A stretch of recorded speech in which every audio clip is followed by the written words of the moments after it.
Welcome to A Course in Business Miracles. This is Heather Dominick, creator of businessmiracles.com and founder and leader of the highly sensitive entrepreneur movement. Join me today for some genuine practical assistance and a business-altering and life-changing experience, a business miracle. This is A Course in Business Miracles, episode 102, Difficult Conversations, part 1 of 2. Listen in while I share how you can master difficult conversations by consciously and constructively regulating your highly sensitive nervous system.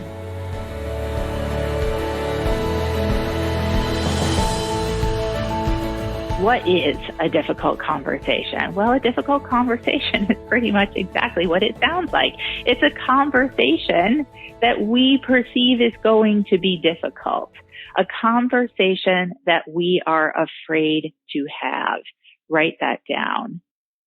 We are afraid to have a conversation because we anticipate that it is going to be a conflictual conversation. Write that down. A conflictual conversation is a concern to any human being, absolutely. A conflictual conversation is a concern that the highly sensitive nervous system can shift into overdrive. A conflictual, difficult conversation is absolutely a nut that the highly sensitive monkey mind can go to town with. Thinking about it, analyzing it, projecting about it, becoming anxious over it, processing overly about it, trying to work out every single way that possibly the difficult conversation could be had without any conflict whatsoever, or how the difficult conversation could be avoided so that there wouldn't have to be any conflict, any difficulty, and then therefore no sense of overwhelm, no getting activated into over-responsibility. And around, the monkey mind will happily toss that nut. Deep breath in and let it out. We are, particularly as highly sensitive, concerned about conflictual, difficult conversations out of anticipation that the difficult conversation will include anger.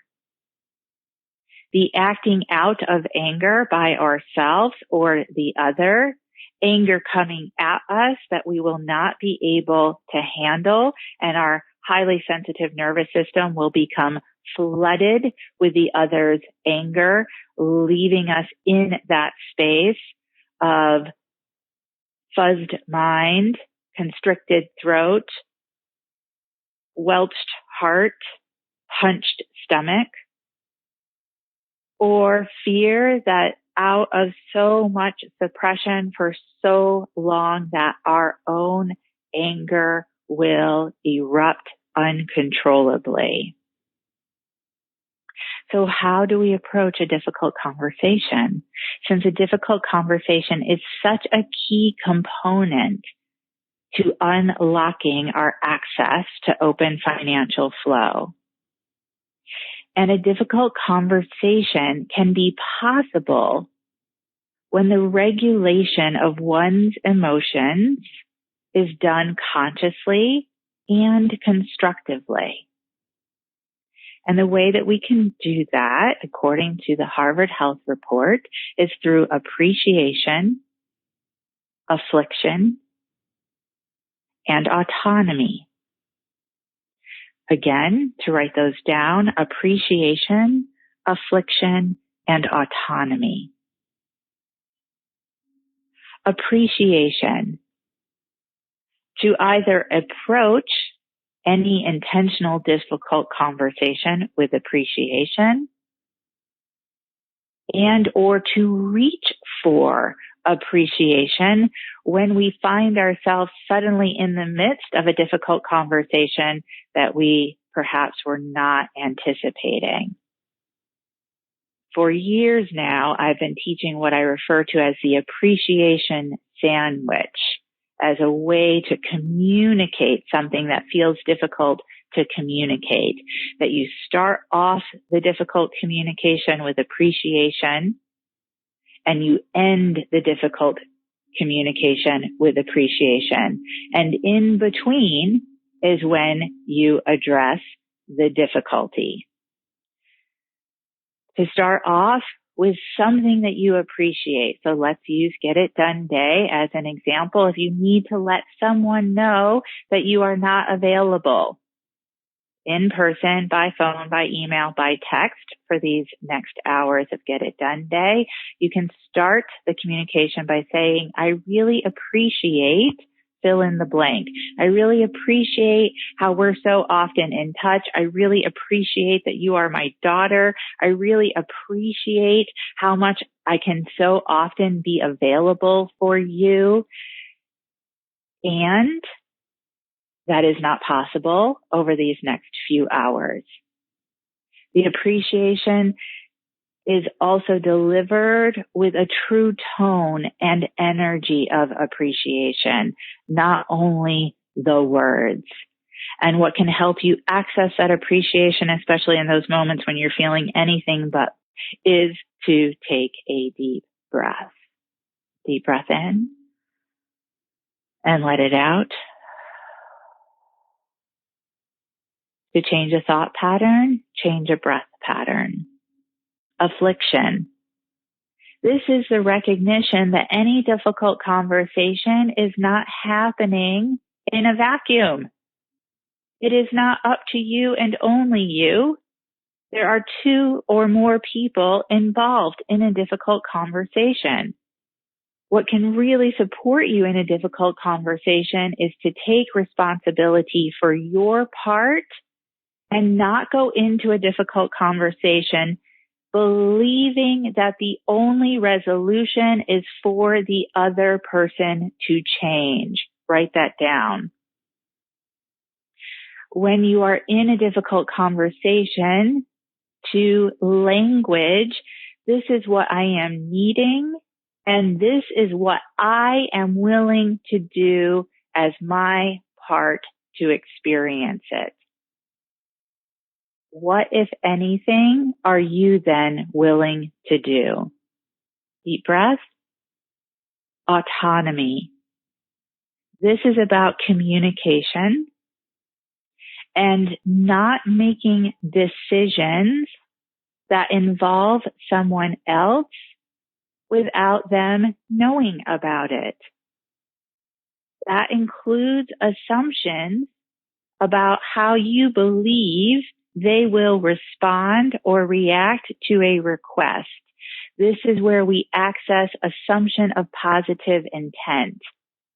As I taught at the spring 2019 training retreat and the fall 2018 training retreat, assumption of positive intent, which is assuming that everyone is doing their best. The world is not out to get you. So not making a decision without including another person. This is what the Harvard Health Report refers to as ACBD. Always consult before deciding. And that this goes both ways.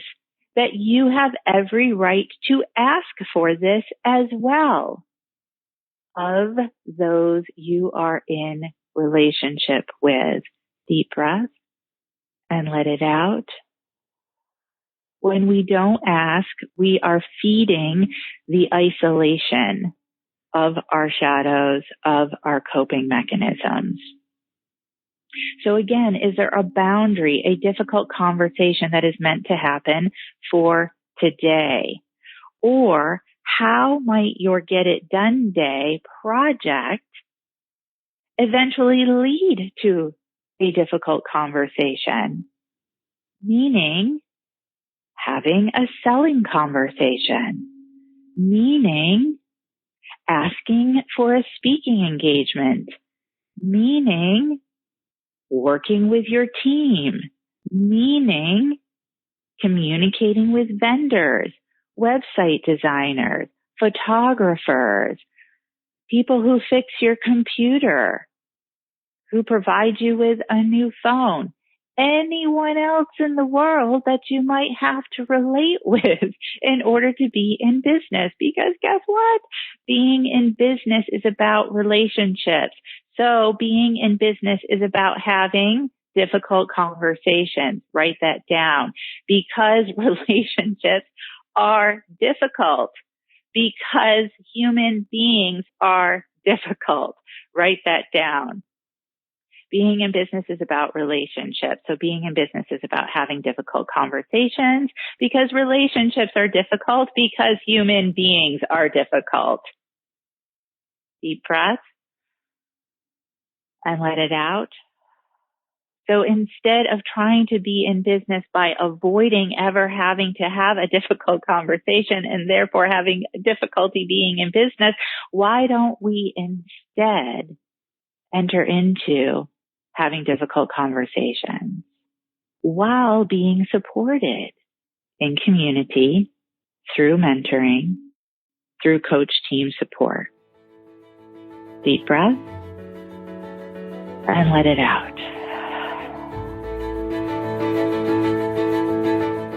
Thank you for listening, and I hope you enjoyed this episode of A Course in Business Miracles. If you're ready to learn how to use your highly sensitive abilities to support you in being purposeful, profitable, and empowered rather than scattered, poor, and undervalued, take my free self-quiz to find out if you are indeed a highly sensitive entrepreneur. And if you are, along with your quiz results, you'll receive my free HSE Success Guide, which will teach you how to have your highly sensitive abilities working for you to create the results you desire in your business. Take the quiz and receive your free success guide now at www.hsequiz.com.